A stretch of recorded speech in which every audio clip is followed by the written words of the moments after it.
Welcome to another exciting episode of DERB's Electronic Repair Bench.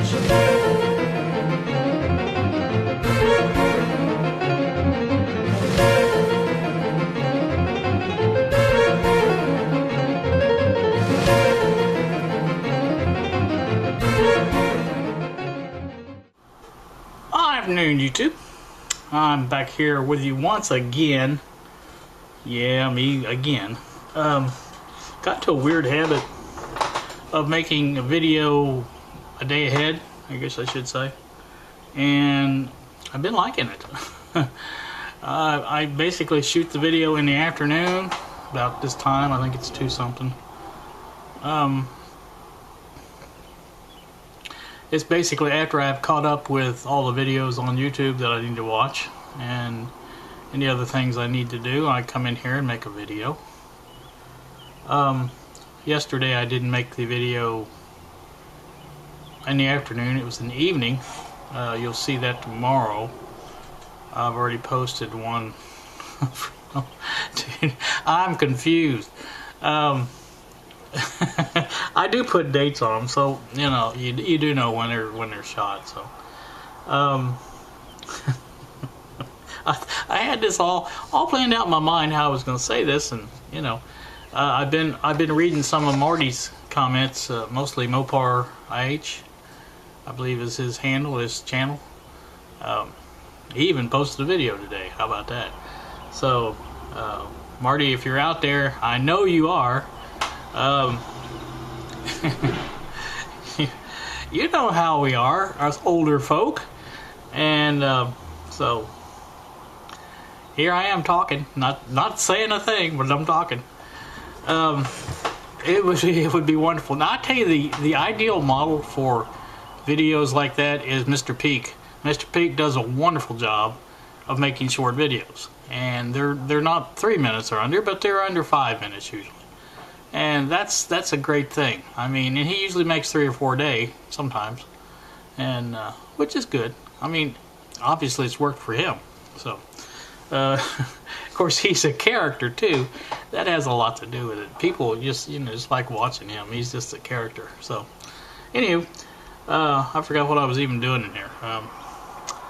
This is kind of an update on the pick holder, and where I'm at with my next project, which is the ones for the little alignment tools. Now these little tools here are, they're everyone just a little bit different on the bottom, and you have to have glasses on to see them, obviously, because I can't see them. But there's 10 of them, and I think I'm going to do a similar arrangement like I did with the picks, only I'm going to use a plate like this because they are plastic, and if I can drill the right size hole for all of them, they will fit just perfectly in there, and then they won't come out.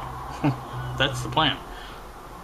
So I'm going to make a semicircle, probably as large as that is, and it will attach to a block of wood, similarly cut. I probably will screw it up on top to the wood, and then behind will be cardboard, and again a gusset running down somewhere in the middle to keep it together or whatever. I don't know exactly how I'm going to do that yet because it's metal on this end, it'd be wood on the other end, or cardboard actually on the other end, and I don't know how well that'll glue, so I may have to come up with a little bit different plan for that, but we'll come up with something interesting, I guarantee you. So I wanted to show you that there's a little problem with the picks, and see if you can figure out what it is. So let's look at that. We are looking directly at the picks, and that is the finished product. The nails have been glued. Now, how well wood glue holds nails into wood it remains to be seen, but I'm trying it to see how it works. It's not a big deal. But there is a problem with that picture, and I'm going to go down just a hair more so you can see what I'm talking about. Now, that should give you a good indication because that's got all the picks in position and with relationship to this thing here. You see what I'm doing? You see that? Do you see it? Now, I told you there was a problem.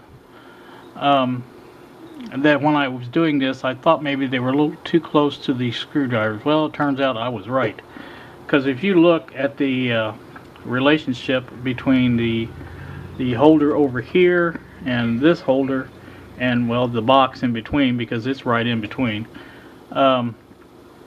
the picks need to go over one little bit, and I think one screw hole will do it.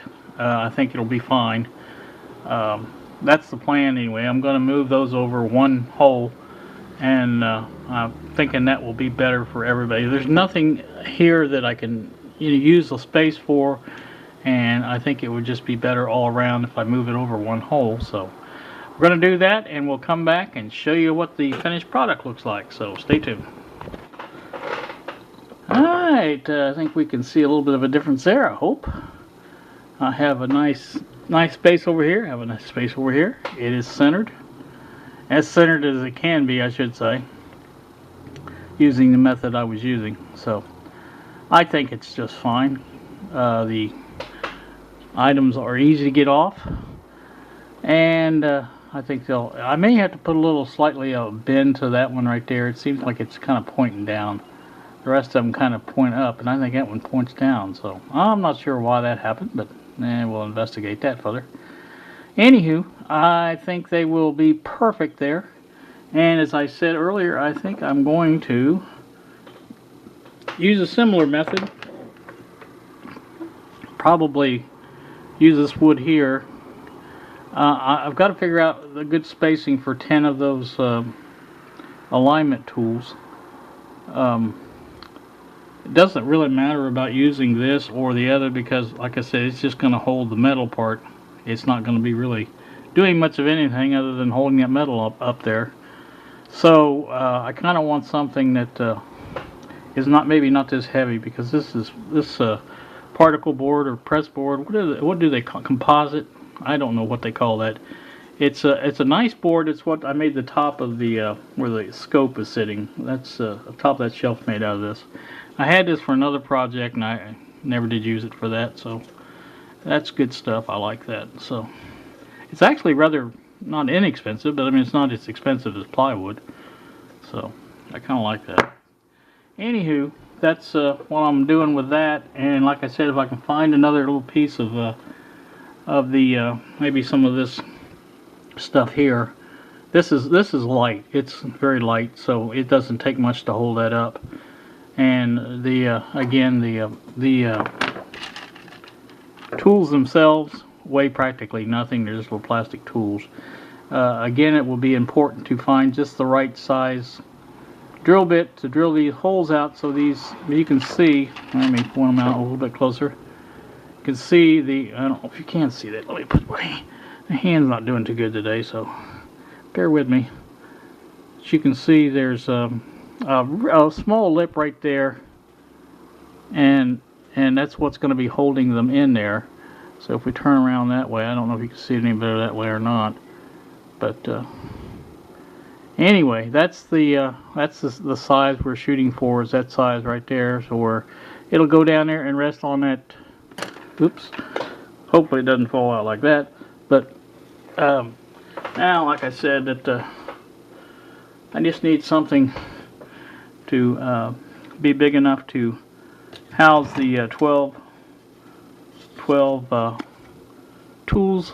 There'll be 5 on each side, obviously, and I'll have to split the 2 in the middle, and then 1, 2, 3, 4, 5, 1, 2, 3, 4, 5. Do it that way, and I guess I could do it a triangular shape.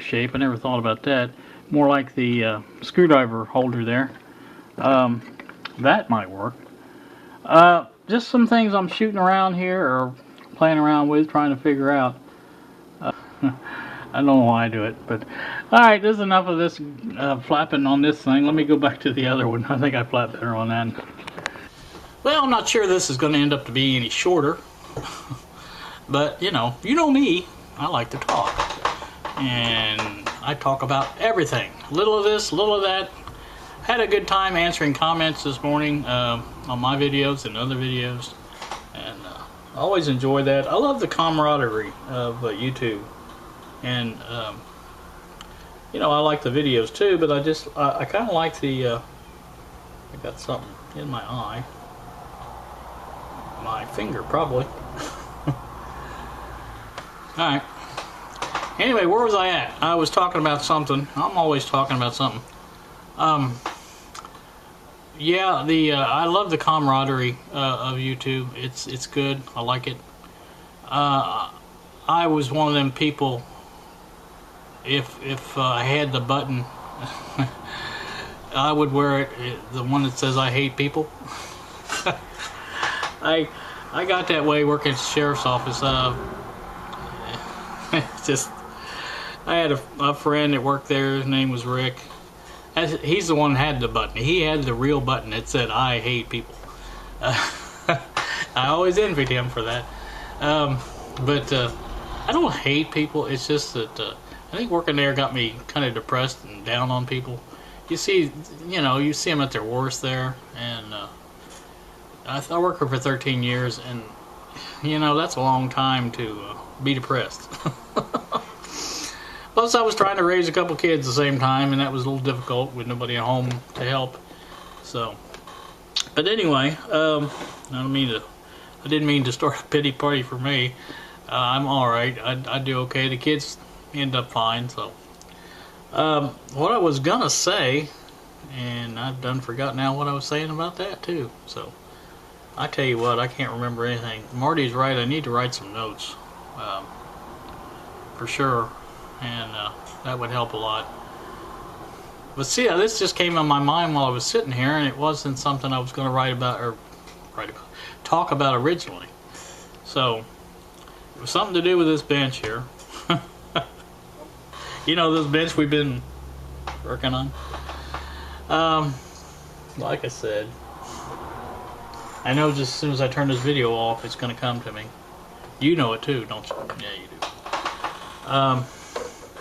I'll put my screwdrivers up while I'm thinking about it. That's all. I remembered what it was. I knew I would as soon as I turned the video off. It never fails. What it was is I got to see my wayward grandchild this afternoon, Kylie. My daughter graciously volunteered her daughter and Kylie to go to the grocery for me. It's check day here. It's the first of the month, so they went to tried something a little different this time. Went to Aldi's. I don't know how many people have Aldi's in your area, but they're supposed to be cheaper than Walmart. Yes and no. The things that they had, they probably were a little cheaper on. But I eat a lot of banquet meals, the little dollar meals that Walmart has for $1. Obviously, they don't, number one, Aldi doesn't have those.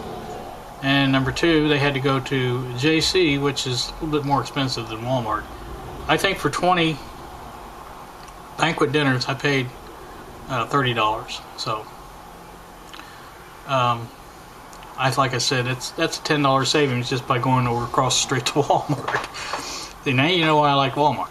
But it may be that I have to buy things like that there and then buy other things at Aldi. I don't know. But anyway, I did get to see her. She's looking good. I asked her how she was doing. She said, fine. I looked her in the eye. She said, not fine. So, I understand that.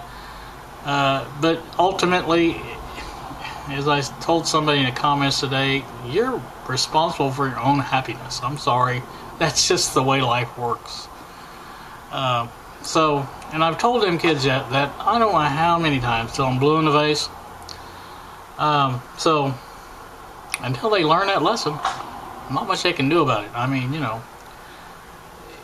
ultimately, you are responsible. Let's see, what was it I always used to say? You are ultimately responsible for the consequences of your actions. That's what I used to say. That's the whole thing right there. whether it be the law, whether it be your parents, whether it be God, whatever it is, you are ultimately responsible for that. And there's nobody making you do that. I mean, obviously, if somebody held a gun to your head, you'd have to do it. But, you know, that circumstance is obviously not your consequence, or it's not your actions. So, your actions, like I said, the things you do, you mindfully choose to do, you're responsible for those. I mean, that's just all there is to it. Nobody can come along and say, oh, they did it because of this or that, or, you know, that's bullcrap. So, pardon the language, but that's what it is. Alexi's favorite thing is, I call bullcrap on that. She's funny. That's just... Okay, I got choked up on that one. Alright, that's all I wanted to tell you. Was that I got to see them, and of course I got to see my granddaughter Jordan, my oldest granddaughter, and my great-grandchild Lainey. Lainey's always a pleasure to see. She's just so happy. She's a happy baby. And she's always got something to say. I think it's maybe she's getting it after us. I don't know what it is, but she's always talking.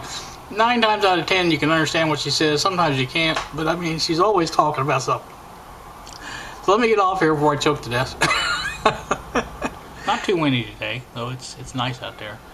Again, day like yesterday, 70s, no humidity, nice little breeze blowing, beautiful day, sunny. I think we're going to close it out now because I've talked long enough, and if I haven't, well, you'll just have to deal with it. I'll be back again to talk, don't worry about it. You guys have a great day. Thanks so much for watching. See ya.